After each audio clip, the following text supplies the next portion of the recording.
বিশ্ব ইতিহাসে প্রথম মানুষ ও প্রথম নবী হিসেবে আল্লাহ পাক আদম আলাইহি ওয়াসাল্লামকে নিজ দুহাত দ্বারা সরাসরি সৃষ্টি করেন। মাটির সকল উপাদানের সার-নির্যাস একত্রিত করে আঠালো ও পোড়ামাটির ন্যায় শুষ্ক মাটির তৈরি সুন্দরতম অবয়বে রূহ ফুঁকে দিয়ে আল্লাহ আদম আলাইহি ওয়াসাল্লামকে সৃষ্টি করেছেন। অতঃপর আদম আলাইহি ওয়াসাল্লামের পাঁজর থেকে তার স্ত্রী হাওয়াকে সৃষ্টি করেন। আর এই কারণেই স্ত্রী জাতি স্বভাবগতভাবেই পুরুষ জাতির অনুগামী ও পরস্পরের প্রতি আকৃষ্ট। অতঃপর স্বামী স্ত্রীর মাধ্যমে যুগ যুগ ধরে একই নিয়মে মানববংশ বৃদ্ধির ধারা অব্যাহত রয়েছে। কুরআনের বর্ণনা অনুযায়ী প্রথম দিন থেকেই মানুষ পূর্ণ চেতনা ও জ্ঞান সম্পন্ন সভ্য মানুষ হিসেবেই যাত্রারম্ভ করেছে এবং আজও সেভাবেই তা অব্যাহত রয়েছে। অতএব গুহামানব, বন্যমানব, আদিম মানব ইত্যাদি বলে অসভ্য যুগ থেকে সভ্য যুগে মানুষের উত্তরণ ঘটেছে বলে কিছু কিছু ঐতিহাসিক যেসব কথা শুনিয়ে থাকেন তা অলীক কল্পনা ব্যতীত কিছুই নয়। সূচনা থেকে এ যাবত এই দীর্ঘ পথ পরিক্রমায় মানুষ কখনোই মানুষ ব্যতীত অন্য কিছু ছিল না। মানুষ বানর বা উল্লুকের উদ্বর্তিত রূপ বলে ঊনবিংশ শতাব্দীতে এসে চার্লস ডারউইন যে বিবর্তনবাদ থিওরি অফ ইভলিউশন পেশ করেছেন তা বর্তমানে একটি মৃত মতবাদ মাত্র এবং তা প্রায় সকল বিজ্ঞানী কর্তৃক প্রত্যাখ্যাত হয়েছে। প্রথম মানুষ আদিপিতা আদম আলাইহি ওয়াসাল্লাম কে আল্লাহ সর্ব বিষয়ের জ্ঞান ও যোগ্যতা দান করেন এবং বিশ্বে আল্লাহর খেলাফত পরিচালনার মর্যাদায় অভিষিক্ত করেন। সাথে সাথে সকল সৃষ্ট বস্তুকে করে দেন মানুষের অনুগত ও সবকিছুর উপরে দেন মানুষের শ্রেষ্ঠত্ব। আর সে কারণেই জিন ফেরেশতা সবাইকে মানুষের মর্যাদার প্রতি সম্মান প্রদর্শনের জন্য আদম আলাইহি ওয়াসাল্লামকে সিজদা করার আদেশ দেন। সবাই সে নির্দেশ মেনে নিয়েছে, কিন্তু ইবলিশ অহংকার বশে সে নির্দেশ অমান্য করায় চিরকালের মতো অভিশপ্ত হয়ে যায়। অথচ সে ছিল বড় আলেম ও ইবাদতগুয়ার।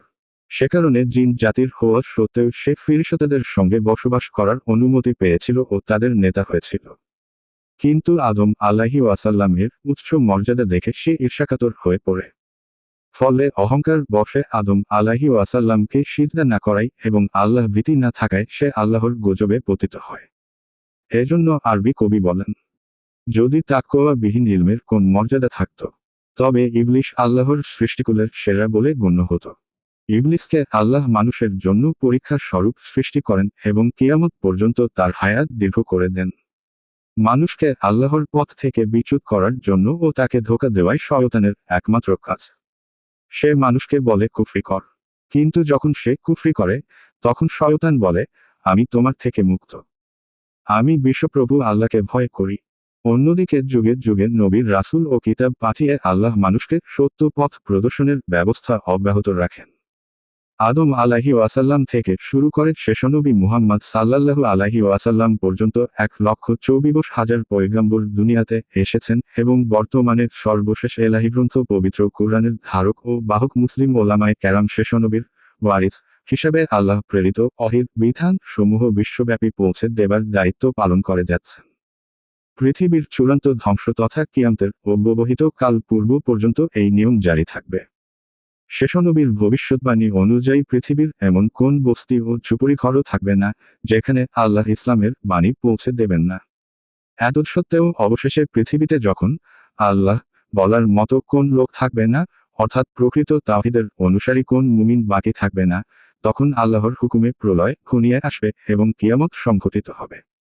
মানুষের দেহগুলি সব মৃত্যুর পরে মাটিতে মিশে যাবে, কিন্তু রূহগুলি সব ভালো বা মন্দ আমল অনুযায়ী ইল্লিন অথবা সিজজিনে অবস্থান করবে, যা কিয়ামতের পরপরই আল্লাহর হুকুমে দেহে পুনঃপ্রবেশ করবে এবং চূড়ান্ত হিসাব নিকাশের জন্য সকল মানুষ সশরীরে সৃষ্টিকর্তা আল্লাহর দরবারে নীত হবে।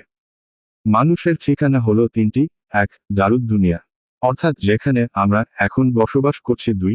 দারুল বরজখ, অর্থাৎ মৃত্যুর পরে কবরের জগৎ। 3. দারুল কারার, অর্থাৎ কিয়ামতের দিন শেষ বিচার শেষে জান্নাত বা জাহান্নামের চিরস্থায়ী ঠিকানা। অতএব পৃথিবী হলো মানুষের জন্য সাময়িক পরীক্ষাগার মাত্র। জান্নাত থেকে নেমে আসা মানুষ এই পরীক্ষাস্থলে পরীক্ষার শেষে সুন্দর ফল লাভে পুনরায় জান্নাতে ফিরে যাবে অথবা ব্যর্থকাম হয়ে জাহান্নামে নিক্ষিপ্ত হবে। অতঃপর সেখানেই হবে তাদের সর্বশেষ যাত্রাবিরতি এবং সেটাই হবে তাদের চূড়ান্ত ও চিরস্থায়ী ঠিকানা। আল্লাহ বলেন, মাটি থেকেই আমরা তোমাদের সৃষ্টি করেছি, ওই মাটিতেই তোমাদের ফিরিয়ে নেব। অতঃপর ওই মাটি থেকেই আমরা তোমাদেরকে পুনরায় বের করে আনব। অতঃপর বিচার শেষে কাফেরদেরকে হাঁকিয়ে নেওয়া হবে জাহান্নামের দিকে এবং মুত্তাকিদের নেওয়া হবে জান্নাতে।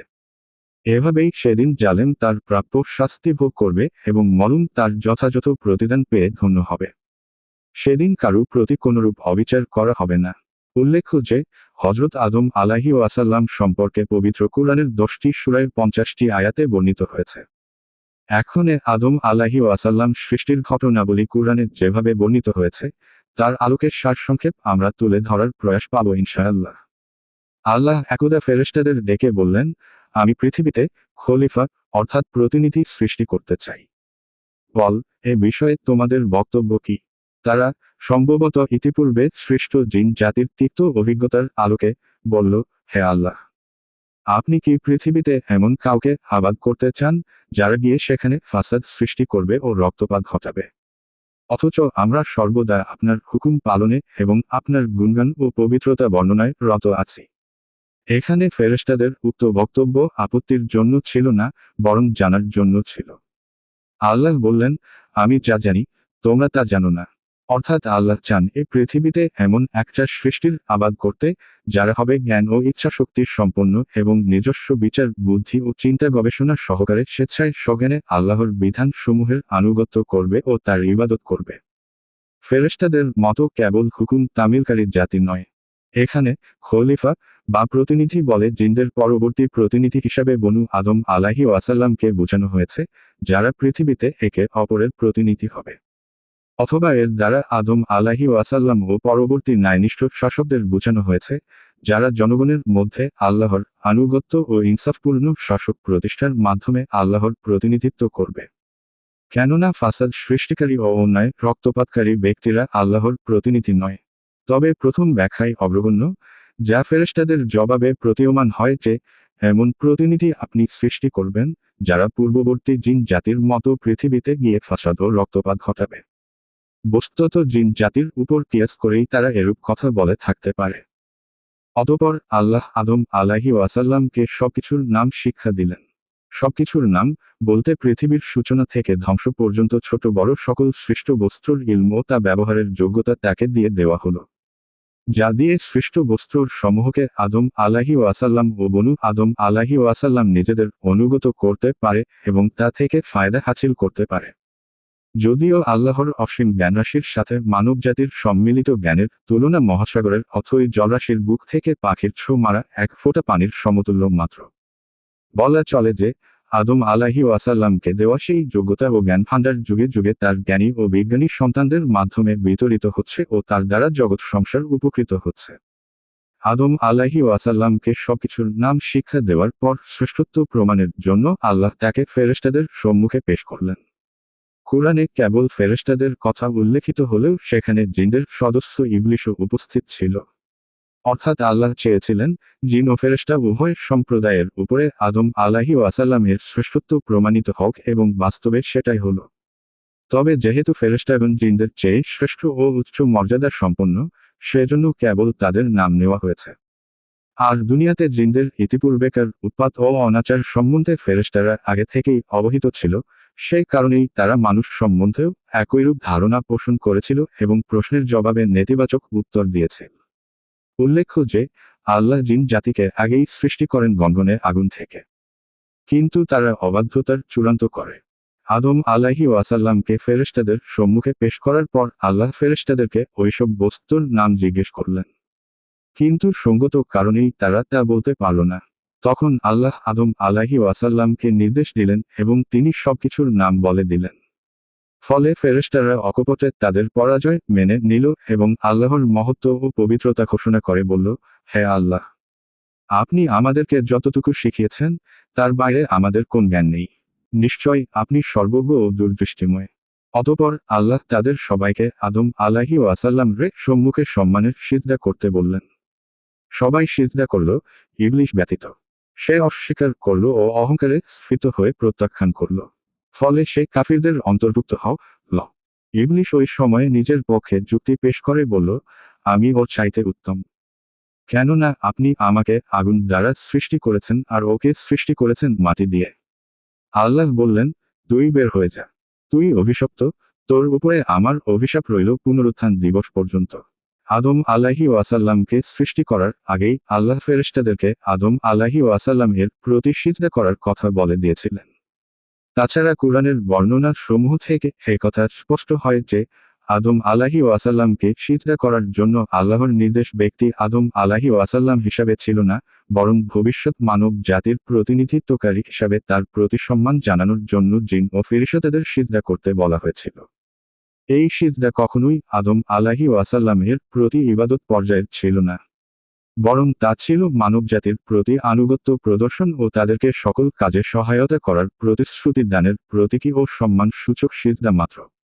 ওদিকে কাফিরদের অন্তর্ভুক্ত হলেও ইবলিশ কিন্তু আল্লাহকে সৃষ্টিকর্তা ও পালনকর্তা হিসেবে অস্বীকার করেনি, বরং আল্লাহ যখন তাকে অভিশপ্ত করে জান্নাত থেকে চিরদিনের মতো বিতাড়িত করলেন, তখন সে আল্লাহকে রব হিসেবেই সম্বোধন করে প্রার্থনা করল, হে আমার প্রভু, আমাকে আপনি কিয়ামত পর্যন্ত অবকাশ দিন।